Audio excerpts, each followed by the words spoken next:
함께 말씀 봅니다. 구약성경 창세기 24장 10에서 27절까지의 말씀입니다. 창세기 24장 10절에서 27절까지의 말씀 제가 읽습니다. 그리고 그 종은 자기 주인의 낙타 가운데 10마리를 끌고 자기 주인의 온갖 좋은 물건들을 갖고 길을 떠났습니다. 그는 아람나하라임 곧 나홀의 성으로 갔습니다.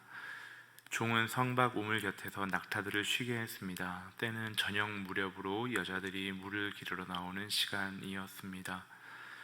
종은 기도했습니다. 내 주인 아브라함의 하나님 여호와여, 오늘 일이 잘 되게 해 주십시오. 내 주인 아브라함에게 자비를 베풀어 주십시오. 보소서, 제가 이 우물 곁에 서 있습니다. 이제 이 성 사람들의 딸들이 물을 기르러 나올 것입니다. 제가 어떤 소녀에게 물동이를 내려 내가 물을 마실 수 있게 해달라고 할 때 그녀가 드십시오, 제가 이 낙타들도 물을 마실 수 있게 해드리겠습니다 라고 하면 바로 그녀가 주께서 주의 종 이삭을 위해 정하신 사람으로 여기겠습니다. 그것으로 주께서 내 주인에게 자비를 베푸신 줄 알겠습니다. 그가 기도를 채 마치기도 전에 아브라함의 동생인 나홀의 아내 밀가의 아들 부두엘이 낳은 리브가가 어깨에 물동이를 지고 나왔습니다. 그 소녀는 무척 아름다웠으며 아직 남자를 알지 못하는 처녀였습니다. 그녀가 우물로 내려가 자기 물동이를 채워 다시 올라왔습니다. 아브라함의 종이 얼른 리브가에게 뛰어가 말했습니다. 내게 그 물동이에 물을 좀 주시오.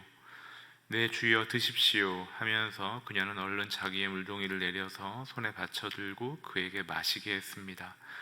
그에게 물을 다 마시게 한 후 리브가가 말했습니다. 낙타들을 위해서도 제가 물을 기르다가 낙타들이 물을 다 마시도록 하겠습니다. 그녀는 얼른 자기 물동이에 물을 구유에 붓고 다시 물을 기르러 우물로 뛰어갔습니다. 그리고 물을 깃고 또 기러 모든 낙타들이 충분히 마시도록 했습니다. 아브라함의 종은 여호와께서 정말로 이번 여행길이 잘 되게 하셨는지 알아보려고 말없이 리브가를 지켜보고 있었습니다.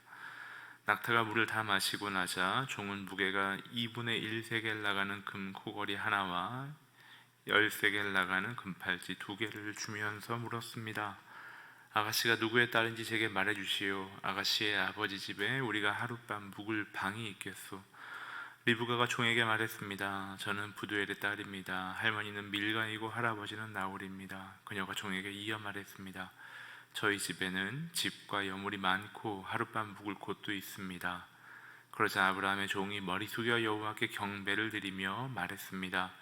내 주인 아브라함의 하나님 여호와를 찬양합니다. 여호와께서는 내 주인에게 자비와 성실함을 저버리지 않으셨습니다. 여호와께서 길에서 저를 인도하셔서 내 주인의 형제 집에 이르게 하셨습니다. 아멘.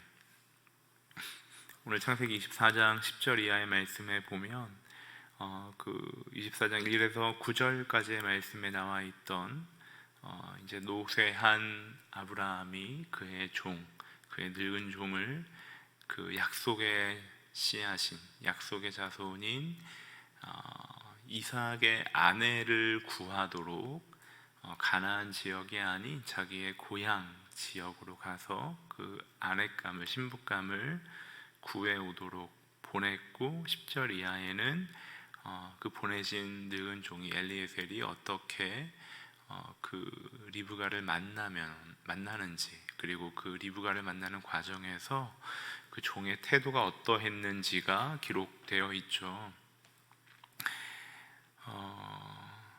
10절에 보면 그 종은 자기 주인의 낙타 가운데 10마리를 끌고 자기 주인의 온갖 좋은 물건들을 갖고 길을 떠났습니다 라고 해요. 낙타 10마리와 온갖 좋은 것을 가지고 갔다. 당시에 낙타라는 동물은 사막 지역에서 굉장히 유용하게 사용하는, 그래서 굉장히 비싼 가치 있는 동물이었죠. 그런데 종이 10마리나 끌고 갔다라고 하는 걸 보면 아브라함이 얼마나 부유했는지, 그리고 아브라함에게 관리할 재산이 얼마나 많았는지를 단편적으로 보여주는 거죠. 그 부유한 가업을 이을 이삭, 그 이삭과 결혼할 리브가 결국엔 리브가였지만 그 아내에게 요구되는 자격이 무엇이었겠는가라는 걸 뒤에 나오는 그 종의 기도를 보면 알 수 있어요. 그는 아람 나하라인 곧 나홀의 성으로 갔습니다 라고 하고 11절에 종은 성 밖 우물 곁에서 낙타들을 쉬게 했습니다. 때는 저녁 무렵으로 여자들이 물을 기르러 나오는 시간이었습니다. 당시에는 그 물을 기르러 다니는 사람들이 여자들이었고 특히 그 중에서도 결혼하지 않은 젊은 여자들의 역할이었다고 해요. 그러니까 이 종은 대략 한 보름 정도의 길을 이동해서 이제 우물 곁에서 그 우물에 물을 기르러 오는 결혼하지 않은 젊은 여성을 만나려고 기다리고 있었던 거죠. 그러면서 종이 기도합니다. 12절에 보면 내 주인 아브라함 하나님 여호와여 오늘 일이 잘 되게 해주십시오. 내 주인 아브라함에게 자비를 베풀어 주십시오 라고 하면서 그 뒤에 13, 14절에 보면 종의 기도 내용이 이런 거예요. 젊은 여인이 왔을 때 나에게 물을 주면서 마시게 하는지, 그리고 나뿐만 아니라 이 낙타들에게도 물을 주는 여인인지, 그렇다면 그 여인이 하나님이 보내주신 내 주인 아브라함의 아들 이삭의 신부감으로 보내주시는 여인인 줄 알겠습니다 라고 기도했던 거죠. 실상 이런 기도가 우리에게는 뭐랄까요, 우리 중 적지 않은 분들이 이런 유사한 기도를 하시지만 또 이렇게 기도하는 게 마치 점 보는 것 같은, 미신을 믿는 것 같은 느낌이어서 또 한편으로는 불편한 마음이 들기도 하죠. 이러이러하게 구체적으로 이렇게 해주시면 하나님이 나에게 이런 일로 인도해 주시는 줄 알겠습니다. 뭐 예를 들면 하나님 이렇게 내 미래를 책임져 주시면 제가 어떻게 하나님 앞에 헌신하겠습니다. 하나님 제 아이에게 어떻게 해주시면 이 아이를 목사로 또 선교사로 하나님 앞에 드리겠습니다. 뭐 이런 이야기들, 이런 간증들 우리가 굉장히 많이 들었죠. 또 요즘 같은 경우에는 내가 어떤 집을 사서 뭐 집값이 어떻게 오르고 뭐 땅값이 오르면 내가 뭐 11조를 하고 뭐 10의 2조를 하고 내가 어떻게 재정으로 하나님 앞에 헌신하겠습니다. 뭐 이런 이야기들, 이런 기도들이 사실 우리에게 많이 들리면서도 한편으로는 이렇게 구체적으로 무언가 하나님을 조종하는 것처럼 기도하는 게 과연 옳은가 라는 생각이 들기도 해요. 오늘 나와 있는 이 아브라함의 종의 기도가 과연 우리에게 보편적인 가치와 모범으로 주어져 있는가, 그거에 대해서는 우리가 이야기하기가 좀 조심스럽기는 해요. 단 이때에 하나님께서 믿음의 조상으로 삼으신 아브라함, 그리고 특히 아브라함이 그 아내 사라와 함께 낳을 수 없었던, 히브리서의 기록으로 보자면 그 몸이 죽은 것 같았던 때에 하나님의 약속의 선물로 받은 이삭에게 주어질 그 신부감을 얻는 그 특별한 상황 속에 종의 기도였다라고 우리가 이해하는 게 적절하지 않을까 싶어요. 오늘날에도 이렇게 구체적으로 기도하는 게 우리에게 보편적으로 그리고 우리 신앙의 모범으로 주어진다라고 말하기에는 좀 조심스러운 면이 있죠. 신약성경 히브리서 5장 14절에 보면 그러나 단단한 음식은 성숙한 사람의 것입니다. 그들은 끊임없는 훈련으로 연단된 분별력을 지니고 있어 선과 악을 분별할 줄 아는 사람입니다 라고 해요.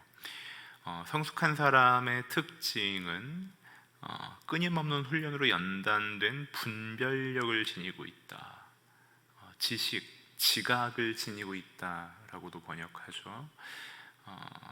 신앙의 성숙함이라는 건 하나님께서 일하시는 어떤 양태, 하나님께서 일하신 어떤 역사, 어떤 사건들을 통해 그것이 하나님께서 어떤 상황에서 우리에게 무엇을 보여주시기 위해 하신 것인가 라는 분별을 가지고 우리의 신앙을 이해하고 실제로 사는 것이다 라고 성경은 이야기하죠.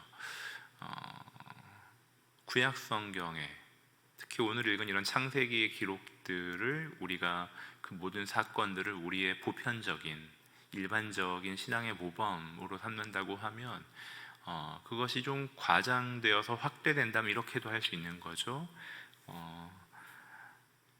아브라함이 그 종을 보냈잖아요. 그러니까 하나님께서는 인간의 평등을 추구하시는 분은 아니시다.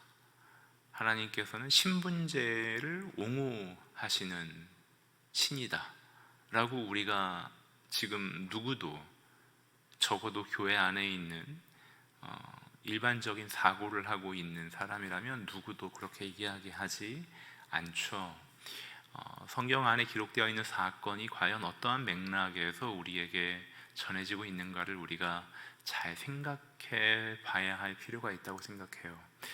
그러나 한편으로 우리가 하나님 앞에 기도할 때 하나님께서 우리에게 우리가 분별할 수 있는 분명한 사인을 달라고 기도하는 것이 때로는 필요할 수도 있겠죠. 단 그것이 성경에서 이야기하고 있는 보편적인 진리에 부합하는가, 그리고 하나님께서 지난 2000년의 교회 역사 안에서 일해오신 방식, 그리고 오늘날 우리가 갖고 있는 보편적인 상식 안에서 나와 공동체의 타인들 속에 덕이 되는가라는 분별은 우리에게 필요할 거라고 생각합니다.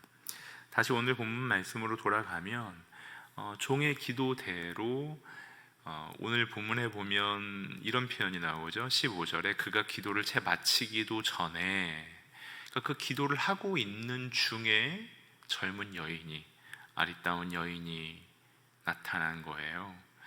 16절에 보면 그 소녀는 무척 아름다웠으며 아직 남자를 알지 못하는 처녀였습니다. 매우 아름답고 남자를 알지 못하는, 남자를 알지 못했다라는 얘기는 어떠한 남성과도 육체적인 또 어떤 정도 이상의 정서적인 친밀한 관계가 없는, 그러니까 이삭의 신부로 맞아들이기에 아무 문제가 없는 여인을 만났다라고 성경은 기록하는 거예요. 그리고 뒤에 보면 리브가가 어떻게 하냐 하면 물을 달라고 하자 18절에 내 주여 드십시오 하고 물동이를 내려서 손에 받쳐들고 그 종에게 마시게 했다라고 해요. 그리고 19절에 보면 낙타들을 위해서도 제가 물을 기르다가 낙타들이 물을 다 마시도록 하겠습니다 라고 했고, 20절 말미에 보면 또 길어 모든 낙타들이 충분히 마시도록 했습니다 라고 해요. 낙타가 물을 얼마나 마시나 이걸 좀 찾아보니까 낙타 한 마리가 보통 한 10리터 정도의 물을 마신다고 해요. 그러니까 충분히 마시게 했다. 대략 이 종이 이동한 거리를 800km 정도로 유추하는데 800km면 대략 한 보름 정도 거리일 거라고 생각이 되고 800km를 이동한 낙타 10마리가 그 갈증을 해소하기 위해 마시는 물의 양이라면 아무리 적게 잡아도 최소한 100리터 정도, 젊은 여자아이가 물을 길어 올릴 수 있는 양, 한 번에 물을 길어 올릴 수 있는 양, 그리고 그걸 또 옮겨서 낙타에게 전해줘야 하는 그런 양이라면 굉장히 여러 번의 수고를 했을 거예요. 그러니까 오늘 본문을 보면 이 리브가라는 여인이, 젊은 여인이 얼마나 부지런한지, 그리고 얼마나 그 나그네를 대접하는 선한 마음을 갖고 있는 사람인지, 그러니까 이삭의 신부감으로 매우 적절한, 그리고 어린 소녀였지만 매우 좋은 삶의 태도를 갖고 있는 여성이었다라는 걸 의도적으로 좀 입체적으로 보여주려는 듯한 본문의 내용이에요. 그래서 자신의 기도대로, 종이 했던 자신의 기도대로 이 리브가가 행동하는 걸 본 이 종은 그 여인에게 뛰어가서 당신이 가족이 누구냐라고 물어보고 가족의 이야기까지 듣자 아브라함의 그 고향 사람이라는 게 확인이 된 거죠. 그래서 하나님 앞에 감사하는 기도를 하는 모습이 오늘 읽은 본문 마지막 즈음에 나와요. 26절에 보면 아브라함의 종이 머리 숙여 여호와께 경배를 드리며, 27절, 내 주인 아브라함의 하나님 여호와를 찬양합니다. 여호와께서는 내 주인에게 자비와 성실함을 저버리지 않으셨습니다. 여호와께서 길에서 저를 인도하셔서 내 주인의 형제 집에 이르게 하셨습니다. 자신의 주인 아브라함이 자신을 신뢰해서 이 먼 길을 보냈고, 종인 자신에게 낙타 10마리와 많은 금을 가지고 갈 수 있게 해줬고, 그리고 본인이 기도한 대로 자기 주인인 아브라함의 아들 이삭의 신부감을 만나게 해주셨고, 그러니까 참 기가 막힌 타이밍, 참 기가 막힌 사건의 연속으로 그가 받았던 사명대로, 그리고 그가 기도했던 대로 응답된 현실을 종이 기적처럼 경험한 거죠. 그래서 그 사건을 보면서 종은 하나님께 경배를 드리며 감사했어요.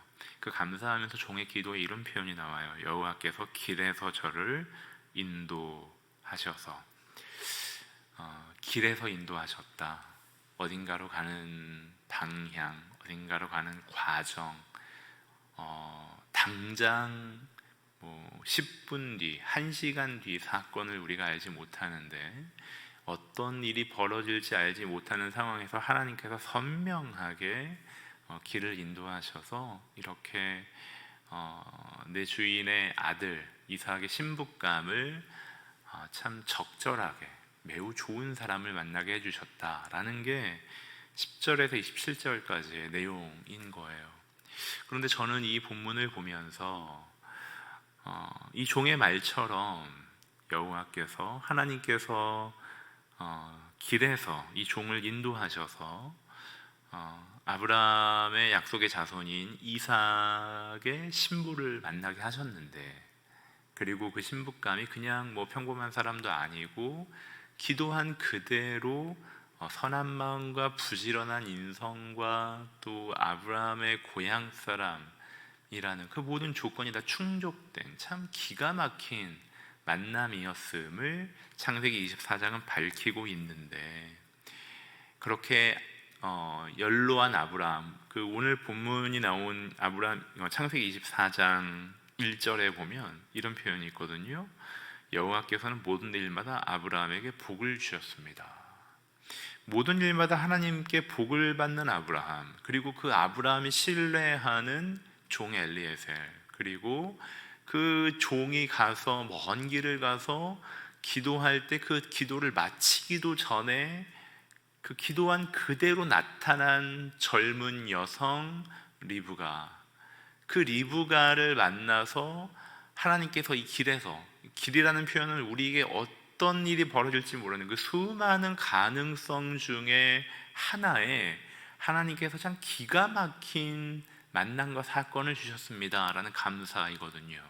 그러니까 오늘 전체 24장 이 중반부까지의 맥락을 보자면, 하나님께서 복을 주신, 그리고 약속의 조상으로 삼으신 아브라함이 그 인생의 노년에 자기 삶의 소명, 복의 근거로, 복의 근원으로 그 자식에게 새로운 가정을 하나님의 뜻 안에 이루어 주어야 했고, 그 가정을 이루는 부부라는 가장 근원적인 만남이 그 아브라함이 바라던 대로, 그 종이 기도한 대로, 그리고 참 적절한 여인을 만났다. 그래서 하나님께서 길에서 나를 인도하셔서 이렇게 기가 막힌 만남과 사건이 있었다라고 27절이 매듭지어지고 있는 거예요. 그러면 이런 기가 막힌 사건을 만났다면, 참 이렇게 적절하고 아름다울 수 있나? 우리가 선한 마음으로 소원한 대로 이런 일이 이루어질 수 있나 싶은 이런 일이 이루어졌으면, 우리의 기대대로라면, 우리의 예상대로라면 그 끝이 매우 선하고 아름다워야 하지 않겠어요? 그런데 우린 이미 성경 전체를 개관하고 있어서 알고 있지만, 뒤에 창세기 27장에 가면 이제 그 이삭이 늙어서 그 자식 첫째 아들 에서에게 축복하고 장자권을 넘겨주어야겠다라고 생각하고, 사냥 가서 고기를 나에게 요리해 달라라고 에서에게 얘기하죠. 그런데 그 얘기를 밖에서 엿들었던 리브가가 자신이 편애했던 야곱에게 가서 너가 아버지를 속이고 장자권을 받아라 라고 이렇게 어떻게 수습되지 않는 가정의 문제를 일으키죠. 그리고 결국 야곱은 그 사건 때문에 외삼촌 라반의 집으로 도망가게 되고 10여 년의 시간 동안 그곳에 있어야 했고, 리브가는 자신이 그렇게 편애했던 아들이 돌아오는 것도 보지 못하고 결국 그게 그 아들 야곱과의 마지막 만남이 되어버리고 죽어버리죠. 어떻게 이런 일이 벌어질까요? 하나님께서 매사에 복을 주신 아브라함, 그 아브라함의 뜻대로 보냄받은 그 종 엘리에셀, 그 엘리에셀의 기도대로 만난 리브가, 그 리브가의 젊은 때의 모습은 베푸는 마음이 있고 성실하고 부지런한 사람이었다라고 의도적으로, 입체적으로 창세기 24장에서 보여주는데, 그런 감사, 하나님께서 길에서 나를 인도하셨다라고 말할 수 있는, 그렇게 표현할 수밖에 없는 그 기가 막힌 참 적절한, 참 선한 그런 사건의 연속 속에 만난 리브가와 이삭의 결혼을 통해 그 가정이 하나님 안에 끝내 아름다웠다, 끝내 선하고 행복했다라고 성경은 기록하지 않고, 그 가정 안에 어떤 문제가 있었는지를 우리에게 보여주더라는 거죠. 하나님께서 우리에게 우리의 선한 마음을 따라 우리가 기도할 때 참 정말 이건 말도 안 되게 감사하다. 어떻게 나 같은 사람에게 하나님께서 이런 사건을 경험하게 하시고 이런 만남을 갖게 하시고 이런 기회들을 주시는가. 정말 무지하고 정말 게으르고 악하다라고 표현할 수밖에 없는 나 같은 사람에게 하나님의 복음을 감당하게 하시는가. 그 감사, 하나님께서 길에서 나를 인도하셨습니다 라고 말할 수밖에 없는 그 감사가 우리에게 어떤 사건으로, 어떤 분명한 기억으로 주어져 있죠.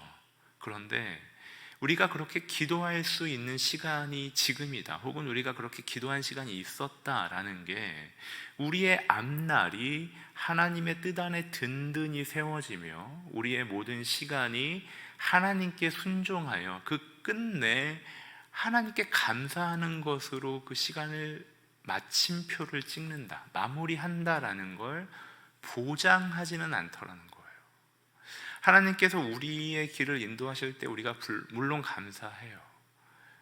참 이렇게 염치 없이 감사할 수 있을까 싶을 정도로 하나님께서 우리에게 은혜를 주세요. 그런데 우리에게는 한 번의 사건, 10여일 동안 이동을 해서 그 기도하는 중에 기도가 맞춰지기도 전에 응답받았던 그 기가 막힌 만남의 사건만이 필요한 게 아니라, 우리는 매 순간 깨어 하나님 앞에 나의 지혜와 나의 능력과 나의 안목으로 살아갈 수 없습니다 라고 기도하는, 그래서 그 하나님의 인도가 없이는 내 분별력으로, 내 능력으로 하나님께 이만큼 큰 복과 큰 능력과 큰 지혜를 받아 내 뜻대로 이제는 걸어가도 되겠다라고 생각하는 순간, 이삭과 리브가 그 기가 막힌 만남을 통해 맺어진 부부, 그 가정 안에 벌어지는 사건이 성경에 기록되어 있는 것처럼 우리 역시도 그 하나님께서 길에서 나를 인도하셨습니다 라고 고백할 수 있는 우리 과거의 어떤 시간 혹은 지금이 그런 시간이라 할지라도 그 하나님의 그 사건, 하나님의 인도하심, 하나님의 복주심이라는 것이 우리의 앞날 속에서도 내가 하나님의 그 복을 잘 누리고 그 복을 따라 순종하며 걸어간다는 것을 담보하지 못한다는 거예요. 우리는 오늘 다시 하나님 앞에 기도하고 오늘 다시 분별하고 하나님께서 주신 우리의 지식을 따라 우리의 시간 안에 주어진 역사를 따라 우리가 정말 지혜롭게 균형 잡힌 모습으로 선택해 가며 살아야 한다는 거예요. 언젠가부터 관성을 따라, 언젠가부터 습관을 따라, 언젠가부터 해오던 대로, 본대로 우리가 하는 행동과 하는 말들이 많아졌다면 그건 우리에게 굉장히 위험한 사인일 수도 있어요. 열왕기하 20장에 보면 그 우리가 잘 알고 있는 히스기야의 기도가 나와요. 히스기야가 병들어서 죽게 될 거라는 경고를 이사야에게 받죠. 그런데 히스기야가 너가 살지 못하고 죽을 거다, 낫지 못할 거다라는 경고를 받고 잘 아는 것처럼 면벽 기도를 하죠. 벽을 보고 기도하죠. 여호와여, 내가 주 앞에서 신실하게 온 마음을 다해 행하고 주께서 보시기에 선한 일을 했다는 것을 기억해 주십시오. 그리고 히스기야는 매우 슬프게 울었습니다. 그렇게 기도하자 이사야가 당신은 낫지 못하고 죽을 거다, 하나님이 나에게 말씀하셨다라고 말하고 가는 중에 열왕기하 20장 4절에 보면 이사야가 중간 뜰을 떠나기 전에 여호와의 말씀이 그에게 임했습니다. 내 백성의 지도자 히스기야에게 돌아가서 말하여라. 내 조상 다윗의 하나님 여호와가 말한다. 내가 내 기도를 듣고 내 눈물을 보았다. 내가 반드시 너를 고쳐줄 것이다. 지금부터 3일째 되는 날 너는 여호와의 성전으로 올라가거라. 그러면 내 수명을 15년 연장해 줄 것이다. 히스기야가 벽 보고, 즉 사람을 기대하지 않고 하나님만 보겠습니다 라는 그 의지를 행동으로 표현하면서 기도하자 하나님께서 히스기야의 기도와 눈물을 보시고 병을 낫게 해주셨어요. 그래서 우리는 교회에서 참 히스기야의 기도에 대해서 많이 이야기해요. 하나님께서 이렇게 우리의 하나님 안에 의인으로 인정받은 사람들의 기도에 하나님께서 듣고 응답하신다. 그래서 히스기야처럼 기도하자, 이런 이야기 우리가 많이 교회에서 들었어요. 그런데 우리가 또한 아는 것처럼 그렇게 하나님께 은혜를 받아 15년 인생이 연장된 히스기야가 그 인생의 노년에 무엇을 하는가? 이 열왕기하 20장 12절 이하의 그 말미까지를 보면 이제 바벨론에서 그 왕과 사신들이 와요. 그러자 자신 왕궁을 열어 모든 것을 보여줍니다. 모든 금은보화와 자신의 능력, 그 풍성함을 보여줍니다. 화친하고 싶었던 거예요. 동맹을 맺고 자신의 나라를 더 강하게 하고 싶었던 거예요. 하나님이 원치 않으시는 방법으로 자신과 자기 국민들의 안전을 지키고 싶었던 거예요. 그러자 그 일 때문에 예언자 이사야가 히스기야에게 이런 하나님의 무서운 말씀을 전합니다. 17절에 부하라, 내 왕궁에 있는 모든 것과 내 조상들이 오늘날까지 쌓아둔 것들을 바벨론에 빼앗겨 아무것도 남지 않을 날이 반드시 올 것이다. 모든 것을 빼앗길 것이다. 아무것도 남지 않을 거다. 또한 내가 낳을 내 혈육 곧 내 자손들 가운데 일부는 끌려가 바벨론 왕의 궁전에서 내시가 될 것이다. 너의 자손, 너의 혈육이 그런 일을 당할 거다라고 이사야가 경고해요. 죽을 병에 걸렸다가 15년 인생이 연장되었는데 그 연장된 시간 속에 히스기야가 했던 잘못된 선택 때문에 나라가 위태해져요. 그의 혈육들이 포로로 끌려가고 내시가 된다라는 하나님의 경고와 저주를 듣게 되는 거예요. 그러자 19절에 이런 표현이 나와요. 그러자 히스기야가 이사야에게 대답했습니다. 당신이 전한 여호와의 말씀은 좋은 말씀입니다. 히스기야는 적어도 내가 살아있는 동안에는 평화와 안전이 있지 않겠는가? 하고 생각했기 때문입니다. 어쩌다가 히스기야가 여기까지 와버렸을까요?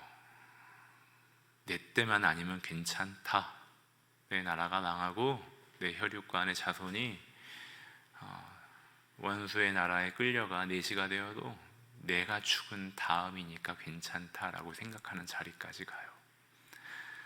우리에게 하나님의 인도하심이 필요해요. 우리에게 하나님께서 해주시는 기도 응답이 필요해요. 우리가 절박한 시간들을 살고 있고요, 우리가 참 긴급한 일이 얼마나 많은지 모르겠어요. 차마 교회 안에 있는 신앙의 공동체에도 다 열고 얘기할 수 없는 답답한 일이, 혹은 아픈 일이, 혹은 부끄러운 일이 우리에게 얼마나 많은지 모르겠어요. 그래서 우리가 하나님 앞에 기도할 때 하나님께서 우리의 기도를 들으시고 우리에게 응답하시고, 아브라함의 종 엘리에셀에게 그렇게 기가 막힌 기도 응답을 주시고, 히스기야 왕의 기도를 들으시고 그 이야기, 너가 병이 낫지 못할 거다, 너가 정령 죽을 거다라고 말을 전하고 떠나는 이사야가 그 뜰을 채 벗어나기도 전에 그 히스기야의 기도를 들으시고 눈물을 보시면서 15년 그 인생을 연장해 주시는 하나님, 이런 기적들, 이런 하나님의 도움이 우리에게 필요해요. 그런데 하나님이 우리를 도우셨다, 하나님이 우리를 길에서 인도하셨다라는 게 우리에게 분명히 복이지만, 은혜이지만, 어쩌면 그 복을 받은 자로, 그 응답을 받은 자로 우리가 우리의 오늘의 현실을 합당하게 살지 못한다면,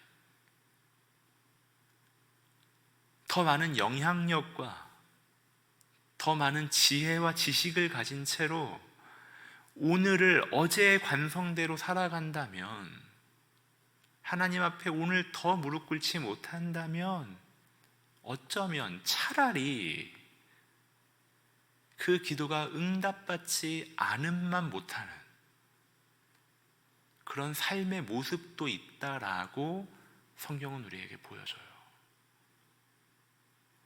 저는 그래서 창세기 24장의 말씀이, 열왕기하 20장의 말씀이 그렇게 아름답게만은 보이지 않더라고요. 우리가 하나님께 은혜를 받았다, 하나님이 우리의 기도를 들으셨다라는 건 우리에게 분명히 감사하고 명예로운 일이지만, 그 명예와 감사에 요구되는 우리의 더 진중한, 우리의 더 구별된, 우리의 더 겸손한, 우리의 더 조심스러운 하나님의 자녀로서, 복음 전도자로서의 무게와 시간이 우리에게 더 거룩하게, 무겁게 주어져 있는 거예요.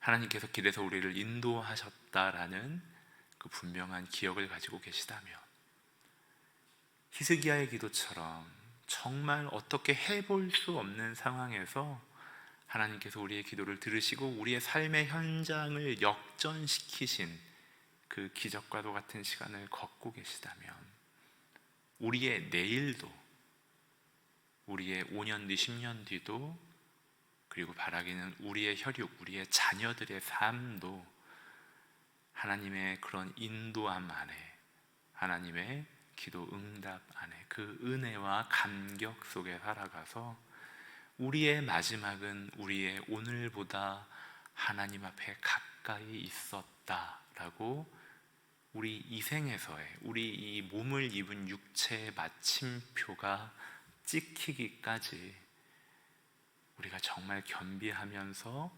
조심스럽게 우리의 하루하루를 걸어가기를, 그런 저와 여러분들 되시기를 주님의 이름으로 축복합니다. 함께 기도하겠습니다.